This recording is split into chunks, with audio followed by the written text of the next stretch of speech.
পণ প্রথা আইন বিরোধী একটা কাজ। আমরা সবাই জানি, আমরা যারা পড়াশোনা করেছি তারা ছোটবেলা থেকে রচনাও পড়েছি, পণ প্রথার বিরুদ্ধে রচনা পড়েছি এবং পরীক্ষাতে সেগুলো লিখেছি। জানি না সেটা কতটা আত্মস্থ করতে পেরেছি। পণ প্রথা এমন একটা প্রথা যেখানে বিবাহ অনুষ্ঠানে বা একটা বিয়েকে কেন্দ্র করে ছেলে পক্ষের তরফ থেকে মেয়ে পক্ষের বাড়িতে চাপিয়ে দেওয়া হয় আর্থিক বোঝা। অর্থাৎ বিয়ে হবে, বিয়ের পর মেয়ে ছেলের বাড়িতে আসবে, অর্থাৎ মেয়েটি তার শ্বশুর বাড়িতে আসবে এবং তার জন্য তাকে আসবাবপত্র, সোনা, গয়না আর সঙ্গে অর্থও হতে পারে, অনেকটা অর্থও হয়তো নিয়ে আসতে হতে পারে। এখন আগের মতো কি পণ প্রথা নেই? এখনও আছে, তবে আগের মতো প্রকাশ্যে হয়তো বা নেই। এখন ব্যাপারটা কিন্তু অনেক সময় আরো সাংঘাতিক হয়ে যায়।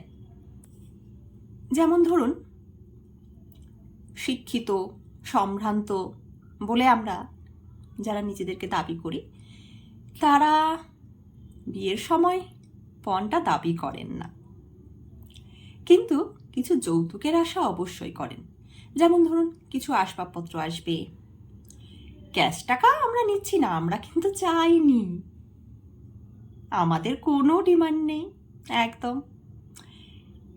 মেয়ের গয়না আর কি বলবো, আপনাদের মেয়ে আপনারা সাজিয়ে গুছিয়ে দেবেন, কিংবা আমরা তো কিছু চাইনি, ওই ওর মা বাবা সাজিয়ে গুছিয়ে দিয়েছে, আর সেই সাজানোতে যদি এতটুকু কম হয়, ইস কিছু চাইনি, নো ডিমান্ড, তারপরেও এই দিল, একটু সোনা গয়নায় ভরিয়ে দেবে না? আমার ছেলে এত বড় অফিসার, আমার ছেলে এত বড় একটা চাকরি করে, কিংবা আমাদের এত বড় বাড়ি, আমাদের এত বড় বিজনেস, ইস নিজের মেয়েকে তো দেবে। এখন সোনার দাম আকাশ ছোঁয়া, বিয়ে মানেই সোনা, সোনার গয়না, অথচ আমরা বলবো বেটি বাঁচাও বেটি পড়াও, কন্যা সন্তান মানুষ করো, কন্যা ভ্রূণ নষ্ট করো না। কিন্তু যখন একটা মেয়ের সাথে বা কন্যার সাথে এইগুলো সংযুক্ত হয়ে যায়, তখন মেয়েটির আদর পুত্র সন্তানের চেয়ে কিভাবে বেশি হতে পারে বলুন তো তার পরিবারের কাছে? তাই তো কন্যা দায়গ্রস্ত বাবার কথা আমরা শুনি, পুত্র দায়গ্রস্ত বাবার কথা তো আমরা কখনো শুনি না। এবং সবচেয়ে বড় কথা যে মেয়ের বাড়ি বা মেয়ে নিজে এই জায়গাটায় কোনো স্ট্যান্ড নিতে পারে না। আমরা কটা মেয়ে বলতে পারি আমি একটাও সোনা নেব না সাথে? আমার মা বাবা আমাকে সোনা গড়িয়ে দিতে পারেন, আমি যদি সোনার গয়না পরতে পছন্দ করি, তাহলে ঠিক যেমন আমার জামা কাপড়, বই খাতা, আমার প্রয়োজনীয় যা যা জিনিসপত্র আমাকে বাবা মা দিয়েছে, সেইগুলোর মতন করে আমি প্রয়োজনে ব্যবহার করতে পারি, প্রয়োজনে নিতে পারি, প্রয়োজনে চাইতেও পারি বা উপহার পেতে পারি। কিন্তু বিয়ে হবে বলে আমাকে এই গয়নাগুলো নিয়ে যেতে হবে, সেটা কেন? আমার মা বাবার কাছে আমার জন্মগত অধিকার স্বীকৃতি পাবে, ঠিক আমার দাদা, ঠিক আমার ভাই জন্মগত অধিকারে বা জন্মসূত্রে, উত্তরাধিকার সূত্রে যে সম্পত্তি পাবে আমার বাবা বা মায়ের, সেই সম্পত্তির প্রতি আমার পূর্ণ অধিকার থাকবে বা সম অধিকার থাকবে।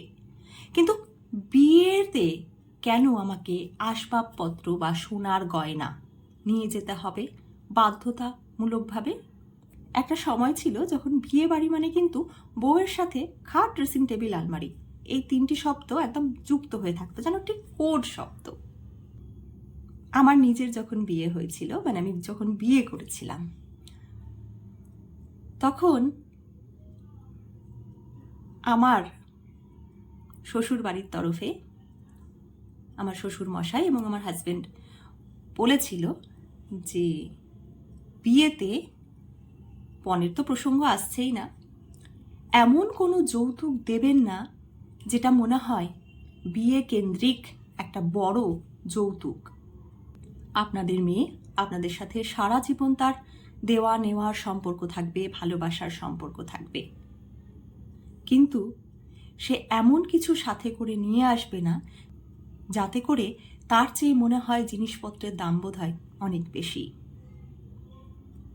তা প্রথমে একটু অস্বস্তি হচ্ছিল বাড়ির লোকেরও, লোকে কি বলবে। ঠিক আছে, আমরা কিছু দেবো না, আমরা কোনো ফার্নিচারও দেবো না, কিন্তু তাই বলে আমরা গয়না দেব না, এটা কি করে হয়?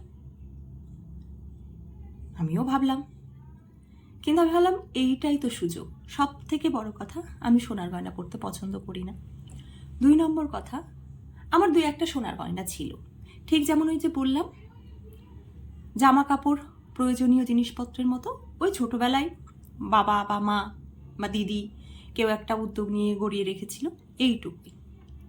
কিন্তু আমি বিয়ে করব বলে আমার এক গা ভর্তি গয়না লাগবে, এবং শ্বশুর বাড়িতে আমাকে কে কি বলবে, পাড়ার লোক কে কি বলবে, কেউ বলবে যে আমার বাবা বা আমার বাড়ির লোক সুযোগ পেয়ে মেয়েটাকে একদম খালি হাতে দিয়ে দিল, ঘাট থেকে নামিয়ে দিল। বিশ্বাস করুন, আমার এতটুকু এই ভাবনাগুলো আসেনি, কোনো খারাপ লাগা কাজ করেনি, কারণ আমি জানি আমার বাড়ির পরিবারের মানুষদের মানসিকতাটা কীরকম। আর সবচেয়ে বড় কথা, আমি নিজে যে বিষয় বা যে কাজগুলোর বিরোধিতা করি সেইগুলো নিজের ক্ষেত্রে কিভাবে প্রশ্রয় দিই। আর এই আসবাবপত্র কিংবা পণের ব্যাপারটা অনেক সময় একটু ছাড়টার পাই, যদি মেয়ে সুন্দরী থাকে। মানে মেয়ে একটু বেশি সুন্দরী হলে ও ঠিক আছে, একটু মানি টানি নেওয়া যেতে পারে কম বেশি করে।